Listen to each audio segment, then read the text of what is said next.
Why is there a creepy ghost town on a paradise island that no one was allowed to enter for 50 years? And what do the oldest perfumes in the world look like? Today we will talk about a fabulous destination preferred by many for a holiday or for the beginning of a new life. This, of course, is Cyprus. Stay till the end to see why there are more cats than people on this island and what happened to them during the pandemic. Before that, quickly write in the comments for which country you would like to learn 50 facts about. Most people think that Cyprus is just a quiet resort island that has become popular as a tourist destination in the 90s. However, the history and past events there in general are a bit complicated and cause tension between two neighboring countries, Greece and Turkey. Geographically speaking, Cyprus is the name of the third largest island in the Mediterranean Sea. The territory of the island of Cyprus is about 5,000 square miles. It is approximately 170 miles long and 70 miles wide. It is located only 75 kilometers from the coast of Turkey and geographically belongs to Asia, not Europe. They have mountains, vast forested areas, plains, and of course, their famous beaches. The highest peak there is Olympus, 1952 meters. By the way, don't get confused with the Greek Mount Olympus, whose peak Mytikas is the highest there. Today, the territory of the island is mainly controlled by two countries, the Republic of Cyprus, with about 57% of the island, and the Turkish Republic of Northern Cyprus, with about 36%. If you are quick with the math, you must have guessed that some 6% is missing. Who do they belong to?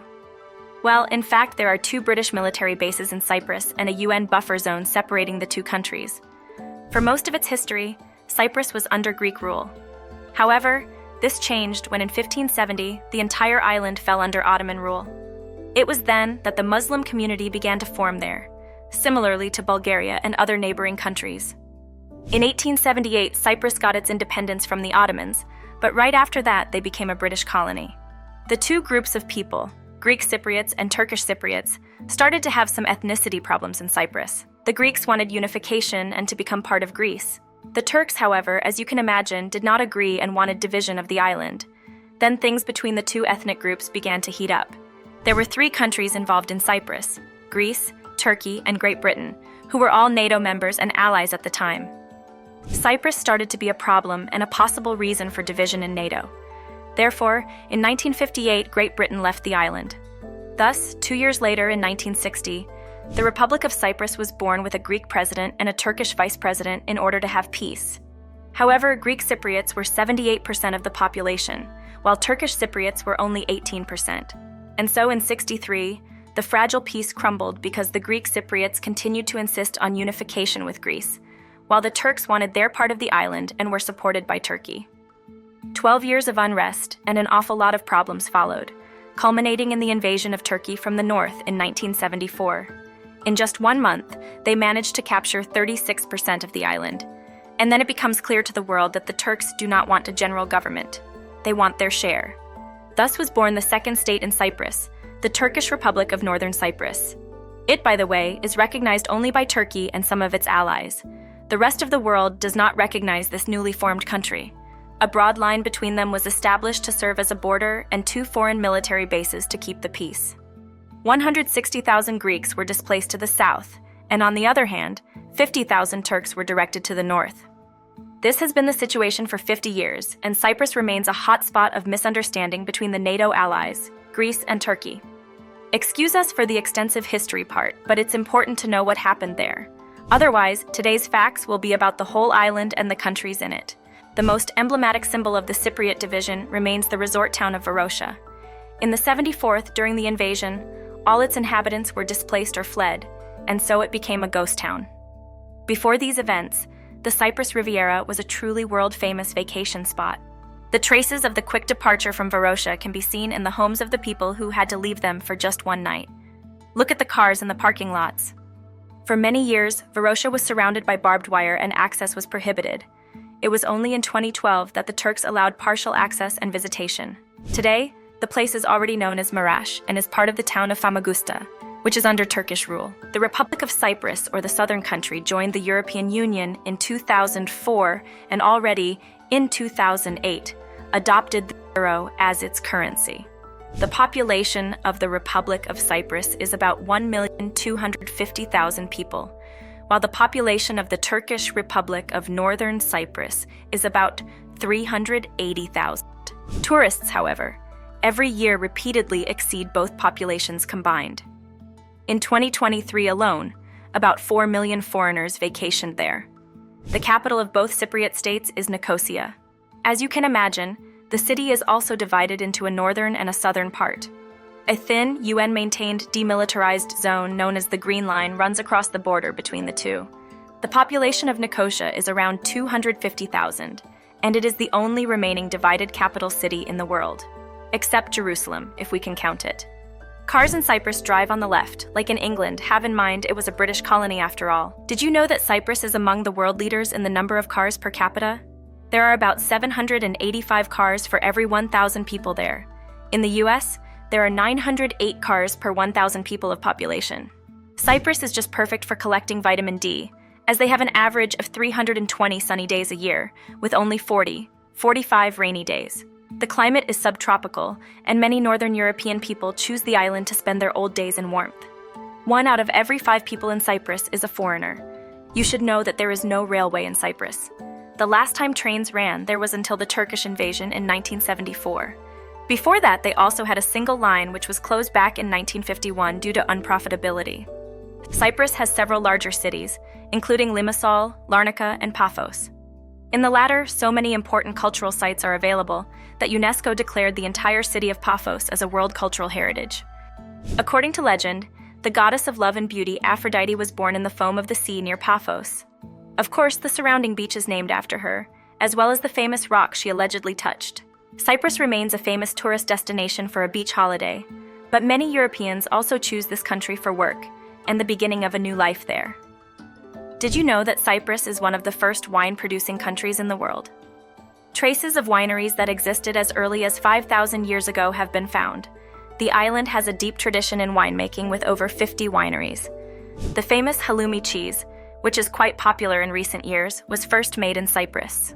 Initially, it was a mixture of sheep and goat milk, but in the following years, cow's milk was added to make it cheaper and more accessible. Remains of the oldest perfumes in the whole world were found in Cyprus during an archaeological expedition in 2007. The bottles, which look more like small jars, are over 4,000 years old and contain extracts of lavender, rosemary, pine, and coriander. Cypriots just love to put up solar panels and water tanks on their rooftops, and to take advantage of the warm climate to heat their water for free. Have you wondered what the origin of the word Cyprus is? There are, of course, several theories, one of which is that it comes from the Latin word for the metal copper cyprum, because in those days it was mined on the island. The other theory is that the whole island was once covered with cypress trees. Although the official language of Cyprus is Greek, most of the people there have Greek roots and are generally very pro-Greece. The population of Cyprus likes to call themselves Cypriots. If you call them Greeks directly, they would like it. Cyprus is perhaps the only country in the whole world that officially celebrates the Great Flood Day at the beginning of June. Every year they commemorate this biblical cataclysm with lavish festivals and dousing with lots and lots of water. They even named this holiday Cataclysm. History tells us that the Roman triumvirate Mark Antony gave the entire island of Cyprus to the Egyptian queen Cleopatra as a token of his love for her. However, as we know, this love ends tragically, but otherwise a nice gesture, an entire island. One census states that there are more stray cats than people in Cyprus. I read somewhere that the reason for this is that in the past, the Greeks sent a whole ship full of cats to deal with the snakes on the island. There are so many of them there that they even managed to develop their own strain of COVID during the pandemic, and so about 300,000 cats died. Cypriots are also proud of the fact that Leonardo da Vinci visited their island in the 15th century and landed at the beautiful village of Panolefkada. From there, he supposedly bought the lace for the cathedral in Milan. Cypriot cuisine is very similar to Greek souvlakis and gyros everywhere. However, they have one thing very similar to bean stew, which is called fasolada, and is declared their national dish. One of the attractions of Cyprus is the wishing tree. It is all covered with pieces of clothing that are tied with a wish of healing. One report found that 95% of the island's entire coastline is of excellent quality. One of the most impressive beaches for me personally is Nissi Beach, where a small island can be reached on foot across the sea through a narrow strip. Did you know that Cyprus is the first country in the world to put its geographical map on its flag? There is only one other country that did the same.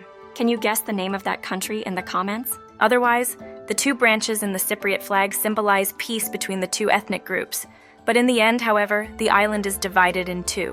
One of the most famous diving spots in the whole world is off the coast of Cyprus. This is the sunken ship Zenobia, which has become home to many sea creatures and is a favorite spot for divers.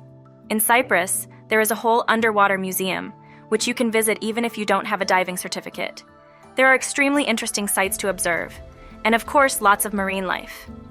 Speaking of marine life and diving in Cyprus, if you're lucky, you might see one of the most beautiful sea turtles in the world. They are currently endangered, and a rare sight.